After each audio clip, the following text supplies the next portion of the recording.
आप सभी को सादर सेवा सेवा सेवा जोहार। मेरे YouTube चैनल में आप सभी का बहुत बहुत स्वागत है। यदि पहली बार मेरे चैनल में वीडियो देख रहे हैं तो कृपया मेरे चैनल को सब्सक्राइब करें।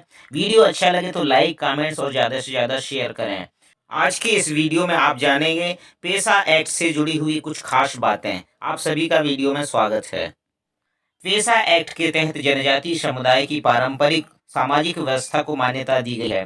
केंद्र सरकार ने पेसा अधिनियम 1996 कानून लागू किया था।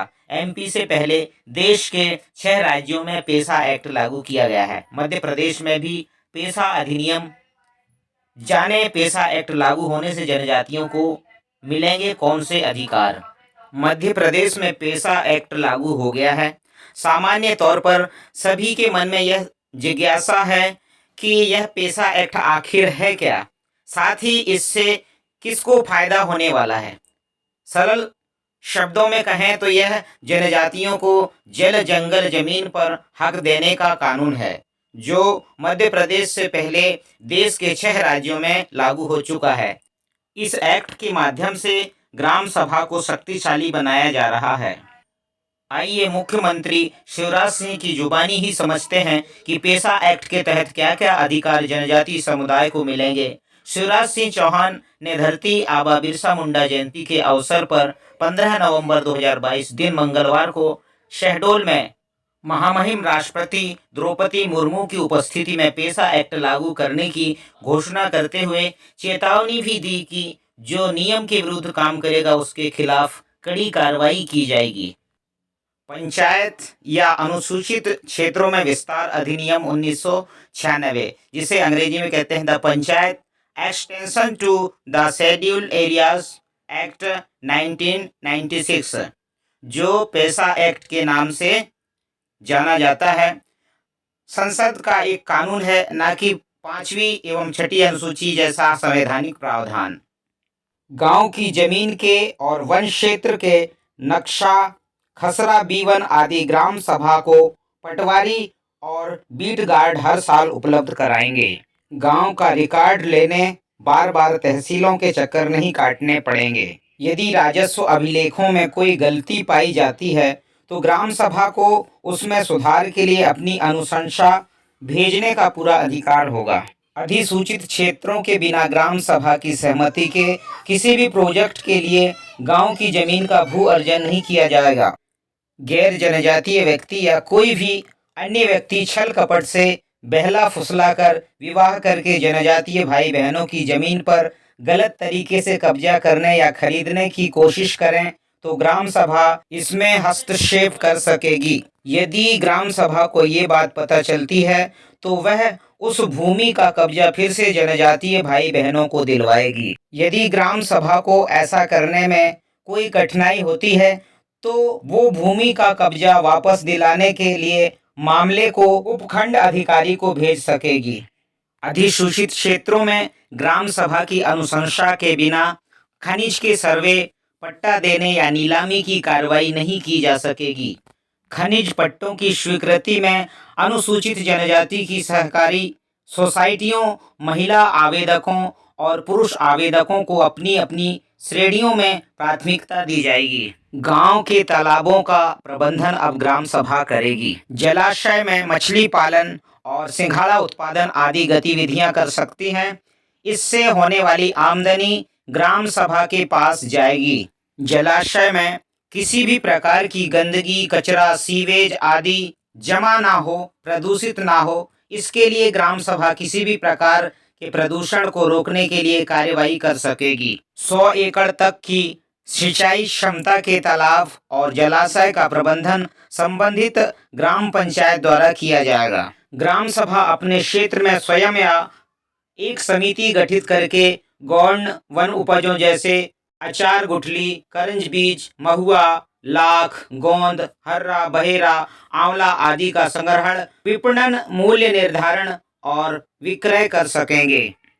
यदि एक से अधिक ग्राम सभा चाहे तो वे ये काम मिलकर भी कर सकती हैं। अभी तक या तो सरकार या फिर व्यापारी लघु वनोपजों का मूल्य तय किया करते हैं, लेकिन अब रेट कंट्रोल की कमांड ग्राम सभा के माध्यम से हमारे जनजातीय भाई बहनों के हाथ में आ जाएगी। ग्राम सभा या उनकी समिति अब ये तय कर सकेगी कि एक निश्चित दर से कम रेट पर वे अपनी वन उपज नहीं बेचेंगे। यदि ग्राम सभा चाहेगी और कहेगी कि वनोपज का संग्रहण और विपणन वनोपज संघ करे, तभी वनोपज संघ ये कार्रवाई कर सकेगा। वन उपज के दामों को तय करने का अधिकार अब ग्राम सभा के हाथ में चला जाएगा और गरीब आदिवासी भाई बहनों की वनोपज औने पौने दामों में नहीं बिकेगी। ग्राम सभा चाहे तो तेंदुपत्ते का संग्रहण और विपणन खुद कर सकेगी। ग्राम में हर पात्र मजदूर को मांग आधारित रोजगार मिले, इसके लिए ग्राम सभा साल भर की कार्य योजना बनाएगी और पंचायत इसका अनुमोदन करेगी। मनरेगा जैसी रोजगार मूलक योजनाओं के अंतर्गत गांव में कौन कौन से कार्य लिए जाएंगे, ये ग्राम सभा ही तय करेगी। यदि मनरेगा के कार्यों के लिए बनाए गए मास्टर रोल में कोई फर्जी नाम है या फिर कोई गलती है तो ग्राम सभा इस गलती को ठीक करवाएगी। गांव के लोगों का अनावश्यक पलायन ना हो। भोले भाले जनजातीय भाई बहनों को काम के नाम पर एजेंटों के माध्यम से अन्य शहरों में ले जाकर मानव व्यापार, शोषण या बंधुआ मजदूरी का श्राप ना झेलना पड़े, इसके लिए पेशा नियमों में महत्वपूर्ण प्रावधान किए गए हैं। अब बिना ग्राम सभा को सूचित किए ना तो कोई व्यक्ति काम करने के लिए गांव से बाहर जा सकेगा और ना ही ग्राम सभा की बिना जानकारी के बाहरी व्यक्ति काम के लिए आ सकेगा। ग्राम सभा के पास काम के लिए बाहर जाने वाले सभी लोगों की सूची रहेगी। काम के लिए अपने गांव से ग्राम सभा को बिना बताए जाने को नियम का उल्लंघन माना जाएगा और उल्लंघन करने वाले के विरुद्ध कार्यवाही की जाएगी। गांव के जो लोग मनरेगा आदि में मजदूरी कर रहे हैं, उनके काम के बदले उन्हें पूरी मजदूरी मिले, इसकी चिंता भी ग्राम सभा करेगी। ग्राम सभा ये ठहराव प्रस्ताव कर 7/9 सकेगी कि सरकार द्वारा निर्धारित न्यूनतम मजदूरी से कम में किसी से काम ना लिया जाए। यदि कोई साहूकार किसी जनजाति भाई बहन का शोषण करता है, निर्धारित से अधिक ब्याज लेता है, तो ऐसी स्थिति में उसकी शिकायत ग्राम सभा अपनी अनुशंसा के साथ उपखंड अधिकारी को भेज सकती है। यदि किसी हितग्राही मूलक योजना में गांव के 100 हितग्राही पात्र हैं, तो उसमें से मापदंड अनुसार मेरिट का क्रम ग्राम सभा निर्धारित कर सकती है, ताकि पात्र हितग्राहियों में से उसे सबसे पहले लाभ मिले, जिसे उसकी सबसे ज्यादा और शीघ्र आवश्यकता है। अब अधिसूचित क्षेत्रों में कोई भी नई शराब भांग की दुकान ग्राम सभा की अनुमति के बिना नहीं खोलेगी। यदि 45 दिन में ग्राम सभा कोई निर्णय नहीं करती है, यह स्वयं ही मान लिया जाएगा कि नई दुकान खोलने के लिए ग्राम सभा सहमत नहीं है और फिर दुकान नहीं खोली जाएगी।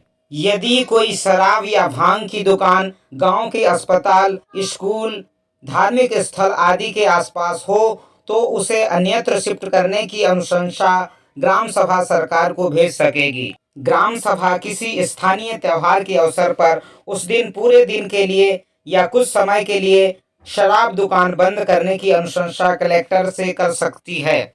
1 वर्ष में कलेक्टर 4 ड्राई डे के अंतर्गत दुकान को उस क्षेत्र के लिए बंद कर सकेंगे।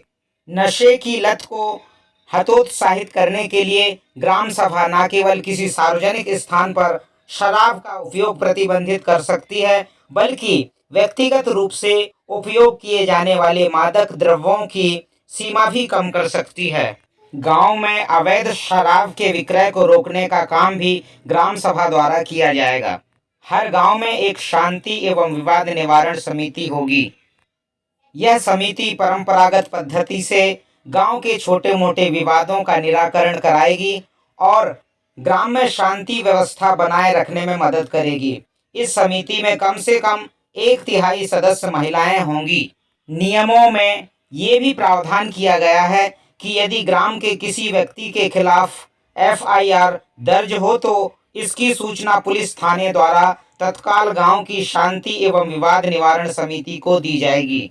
अधिसूचित क्षेत्रों में ग्राम पंचायतें बाजारों और मेलों का प्रबंधन करने में सक्षम होंगी। ग्राम सभा द्वारा इस बात की भी चिंता की जाएगी कि गांव के स्कूल ठीक चलें, स्वास्थ्य केंद्र ठीक चलें, आंगनवाड़ियां ठीक चलें। ग्राम सभाओं को निम्न संस्थानों का निरीक्षण एवं मॉनिटरिंग करने की शक्ति दी गई है: स्कूल, स्वास्थ्य केंद्र, आंगनवाड़ी, आश्रम शालाएं, छात्रावास।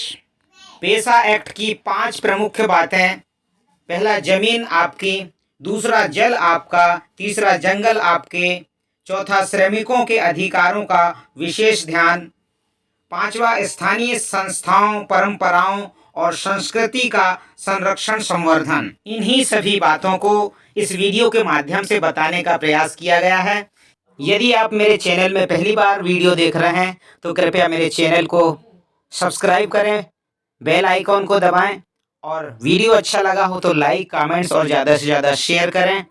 अंत तक वीडियो देखने के लिए आप सभी का बहुत बहुत धन्यवाद। अगले वीडियो मिलेंगे, तब तक के लिए आप सभी को सादर सेवा जोहार।